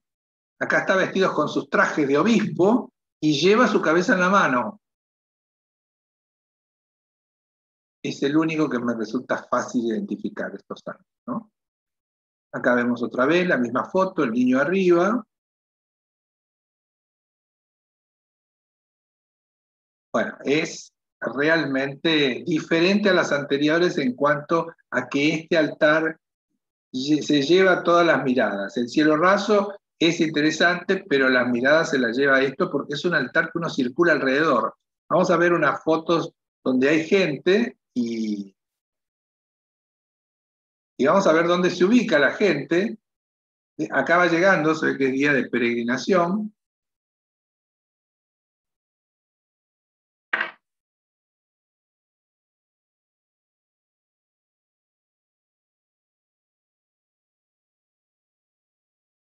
El niño, ángeles.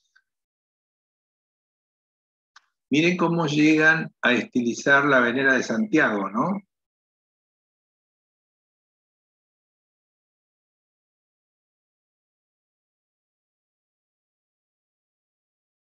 Bueno, acá vemos un día de celebración donde la gente está toda alrededor del altar. Ahí vemos. Miren qué interesante esto. Está detrás de mí, detrás del que toma la foto, está la puerta principal. O sea, uno camina por aquí y acá está el altar mayor. Y uno lo puede rodear y lo rodea la gente de este grupo, que no sé qué será, pero me llama mucho la atención que se dispongan de esta manera, ¿no? Para venerar esos santos. Un querubín. Perdón, Luis, una Sí, pregunta. ¿Este también, qué tal, cómo estás? sí. ¿Pertenece a Santiago de Compostela? No, no, no, no, no. Este está fuera del Camino de Santiago en Alemania, ¿eh? Está Este fuera. no, Gracias, no hay gracias, por muy qué. amable. No hay por qué. El cielo raso muy importante, el sistema de iluminación el mismo. Este es uno de los santos, no sé quién será. No, lo que yo digo que se toma la venera de Santiago, a lo mejor vos pensaste eso, porque el símbolo universal de la peregrinación es la venera de Santiago. Donde uno ve eso en una iglesia, es que la intención es que esa iglesia sea una iglesia de peregrinación. La peregrinación por excelencia, obviamente, es el Camino de Santiago. De ahí se toma. Algunas de estas iglesias, creo que lo mencioné, forman parte de este Camino de Santiago que pasa por Alemania. Hacen Alemania, Francia y España.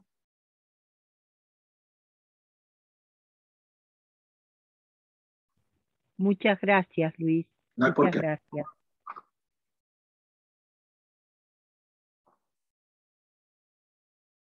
Impactante, ¿eh? No se quedan atrás los cielos rasos. Pero a mí lo del altar me pareció sumamente original.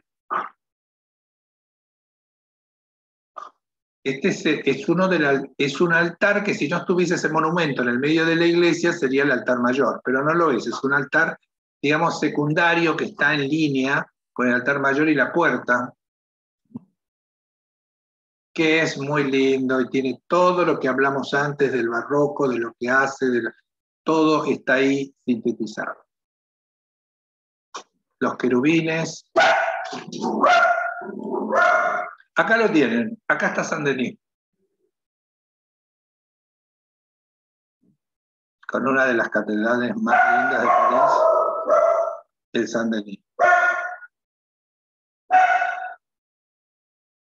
Miren acá, esto la puse por esto, ¿recuerdan la Virgen de Suiza, la Virgen Negra, que estaba en esa rayera impactante, en esas nubes?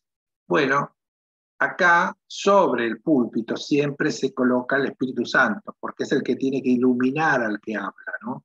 Llenarlo de gracia para el que está hablando ahí, al que está predicando. ¿Sí? Acá el Espíritu Santo también está con una rayera sumamente importante.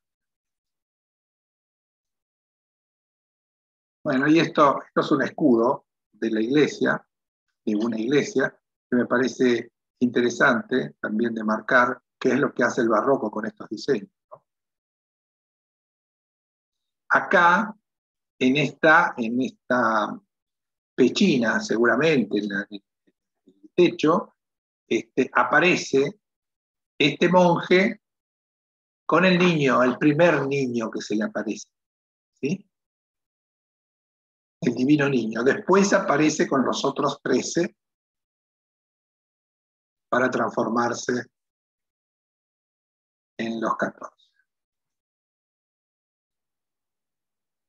Bueno, acá hemos dado un pequeño paseo por el barroco, por todo lo que representa de deslumbrante, de asombroso, de mágico y de cargado y de propaganda y de escuchar a Händel con la orquesta. Y bueno, eso tiene que ver con una época. Siempre digo que en el camino fueron pasando muchas cosas, las iglesias y las capillas fueron perdiendo muchas cosas, la necesidad del que va a las capillas hoy en día es absolutamente diferente, va a buscar otra cosa, tiene otra formación, si se quiere, desde el punto de vista religioso. Y quiero mostrarle esta iglesia, no es una iglesia, es una capilla, que yo tenía información a través de fotografías, de revistas de arquitectura, y creo que en el 2016, no me acuerdo si era 2016, fui a la Bienal de Arquitectura de Venecia. Y en el stand argentino había, dentro de todo el diseño del stand, había una serie de fotografías de obras argentinas. Y dentro de estas obras argentinas estaba esta capilla. Esta capilla, a lo mejor algunos de ustedes la conocen, es la capilla de San Bernardo, del arquitecto rosarino Nicolás Campodónico. Es una capilla privada, no es una capilla pública, uno no puede ingresar. Si uno quisiera ingresar, hay que solicitar el favor de un integrante de la familia, y es una familia con sus campos que decide tener una capilla propia. Ni siquiera está sobre una ruta, está en el medio de la propiedad de esta familia. Es para uso exclusivo de ellos. El diseñador es este arquitecto rosarino que tiene obras muy interesantes en Rosario y que hace esto para su familia. Es un lugar, a ver, ¿cómo diría? Es una especie de remanso, es una especie de silencio materializado, es una escultura, es un deseo de encontrarse con la divinidad en el silencio del campo y con el recorrido de la luz del sol. Es como si fuese una carcasa de ladrillos, no tiene nada, si uno va, no tiene banco, no tiene altar, no tiene nada. Todo eso hay que llevarlo si uno quiere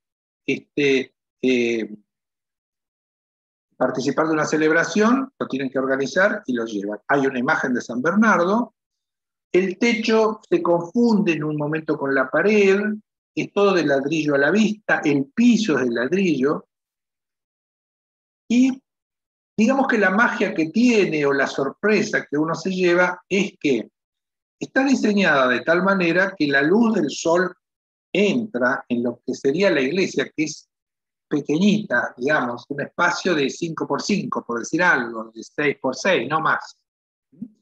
Entonces, el sol entra por una especie de abertura que tiene el cielo raso, el techo, y en un momento el sol en su recorrido provoca con la sombra de dos elementos que se forme una cruz que se refleja en la pared.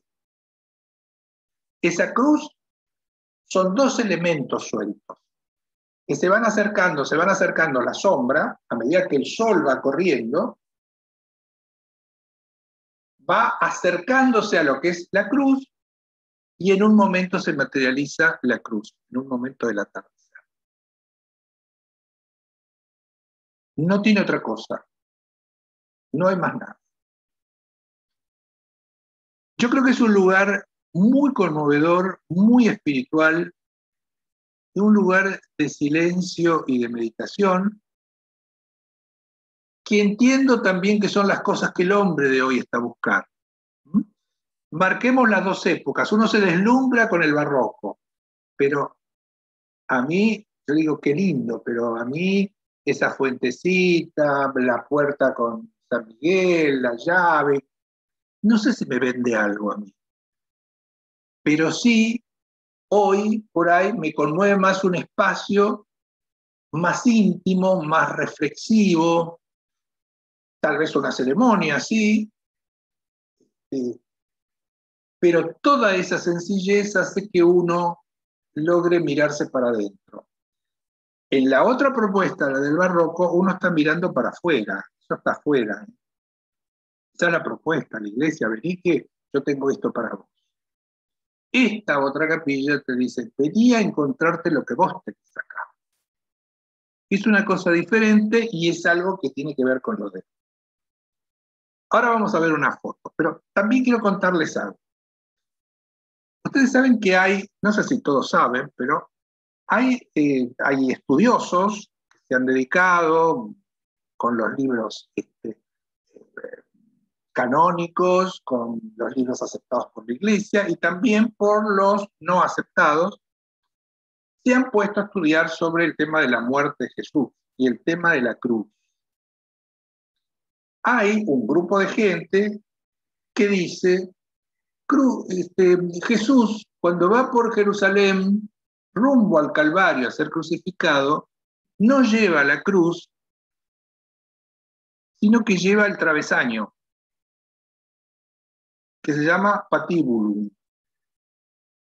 Lleva el travesaño. A él lo tienen atado al travesaño. Es decir, es una madera que no lo deja moverse, que si se cae y se pega con la cara. No es que lleva, es otra teoría, la cruz al hombro, sino que lleva ese madero así. En algún momento vamos a hacer una clase y le vamos a dedicar un rato a estas posibilidades de cómo habrá sido, cuántas otras posibilidades hay para que los romanos ajusticiaran a alguien que ellos querían en aquella época. No es solamente la cruz latina la posibilidad, sino que hay otras formas. Entonces, acá, esta teoría que Jesús va con el patíbulo, así, o sea, solamente con el travesaño, y cuando llegan al Calvario, lo clavan, eso, en el poste vertical, y entonces él muere ahí, ¿cierto? Acá, eso está, digamos, de alguna manera recordado con esta historia que yo les cuento.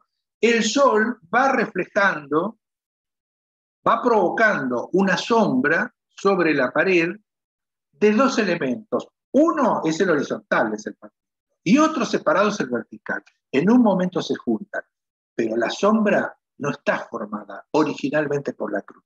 La cruz se forma en un momento. Miren qué particular y qué interesante. Vamos a verlo y después charlamos. Un poco para abrir nuestra mente, llenarla de luz. Después de todo lo que vimos, vamos a algo que yo lo llamé minimalista mínima, porque es mínimo, pero tiene la intención de mirarse para adentro, no de mirar estas obras, y de reflexionar sobre este tema de la cruz, que me parece que no se habla. En general es aceptado que Jesús es crucificado en una cruz latina. Podría no serlo, no lo sé, pero hay estudiosos que hablan de esto. Vayamos a ver. Luis, ¿dónde se encuentra esta capilla? Esta capilla se encuentra en Villa María, en la provincia de Córdoba. En Villa María. Sí, en Villa María, en la provincia de Córdoba. Y yo he tratado de preguntar, he hablado con el obispo de Villa María, con gente que conozco, cómo hago para llegar. Hay gente que la conoce porque alguna vez fue invitada, pero no hay acceso si no es a través de una familia que no lo hace con asiduidad. No es que ellos viven al lado, vienen y te abren. No, esta capilla está en el medio de la nada, en el medio del campo cordobés. Ni siquiera montaña, ya lo vamos a ver ahora.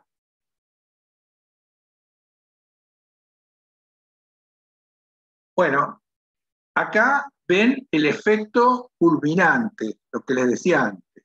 Ladrillo a la vista, absolutamente minimalista, una construcción muy bien hecha, muy bien trabajado el ladrillo, muy argentino. Ese es el espacio, eso sería lo que es el espacio de reunión para algún ritual o para estar en silencio. Uno puede sentarse en el piso, llevarse un banquito. Si está en una ceremonia hay banco seguro, porque vamos a ver, algún banquito hay. Esta es la cruz que se refleja de estos dos elementos independientes que provocan sombra. Esto es por fuera, y ahí vemos estos dos elementos. El poste, el elemento vertical, y el patíbulum. Esto que yo les contaba que existe una teoría donde Jesús solamente llevaba esta parte. Por acá entra el sol y adentro pasan estas cosas que vemos acá. Esa es la iglesia en el medio del campo de esta familia. Es una obra premiada, no es internacionalmente, por eso también estuvo en Venecia, solamente con fotos, no es que había una maqueta o algo parecido. La austeridad es total, mínimo, un banco para meditar, con la brisa, y no sé si habrá algún pajarito. Obviamente, uno puede decir, che, ¿qué pasa en invierno? Ahí te morís de frío. ¿Y qué pasa si está nublado? Y la cruz no aparece. ¿Y qué pasa si es de noche? O es a la mañana, y esto está previsto para el atardecer, y no tiene respuesta. Esto es para un momento mágico del atardecer, nada más.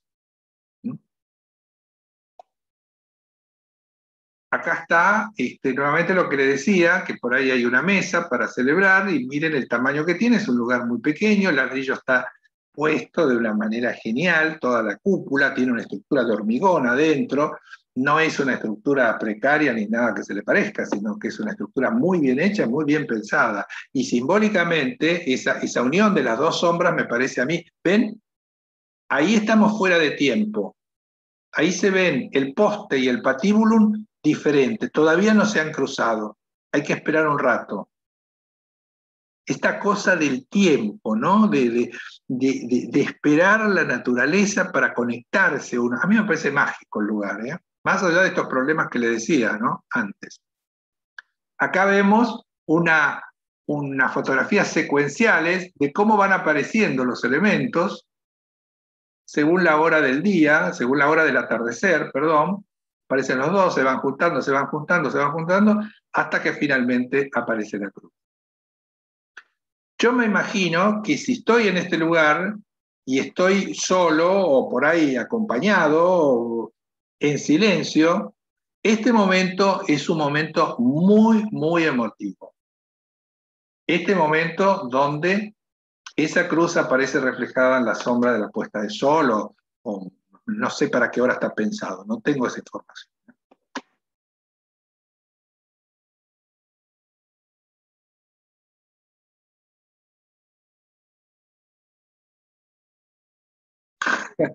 Pueden desmutearse. Fabuloso. Muy lindo. Muy Maravilloso. Impresionante. Buenísimo. Impresionante. Qué Ya sencillez. es emotivo, aunque no estemos ahí, ya es emotivo. Sí. Sí. Gracias, Luis. Muchísimas gracias. No hay por qué. No hay por qué. Una maravilla. Me alegro de que hayan disfrutado, pero es importante estos opuestos, ¿no? ¿Qué es lo que pasa Totalmente. en el barroco y en el... La capilla esa. ¿Cómo, querido Ramiro? Es una genialidad esa capilla. Es genial. Yo no lo conozco al arquitecto. Muy bonito. Además, siempre me llamó la atención y lo recordé porque me parece un apellido muy lindo. Siempre lo digo y lo comento. Qué lindo que suena este apellido.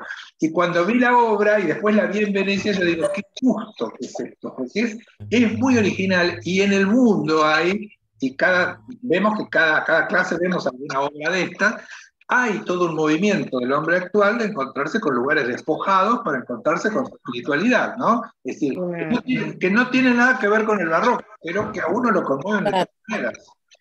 Totalmente. Extraordinaria. Sí, qué bárbaro. Fue el broche de oro para mí. Muy bonita. Fue el broche de oro. El broche de oro del barroco. Ya. ¿Viste? La austeridad total. Pasamos de todo eso recargado a esto que no tiene nada. Más que el broche de oro parece la tapa. La tapa. De todos modos, yo quería destacar algo que yo me maravilla. Es que entonces esas cúpulas, el dominio de la técnica para pintar, porque vos ves que la superficie sobre la que pintan es curva, pero vos lo ves todo recto. Y eso no es ninguna tontería, ¿no? No. Si alguna vez vio San Ignacio en Roma y vos mirás para arriba, te quedás loco, decís, ¿cómo lo pintaron? A mí me parece mágico que un artista puede agarrar un pincel y dibujar una persona flotando en el aire. Esto es mágico. ¿Cómo se hace eso? Si eso no existe, no se ve. Bueno, y vos te vas a dar cuenta que está volando, que está en el aire, que no está apoyado a ningún lado. Bueno, esa es la magia de los artistas, ¿no? Qué bárbaro. Bueno, me alegro que disfruten todos. Para mí es un regalo para el alma. Que disfruten y que Muy lindo. Realmente. Muy hermoso, muy hermoso. Muchísimas gracias. Un regalo para mí. Gracias, Luis. Gracias. Hermoso, fantástico. Hermoso. Gracias. Venga.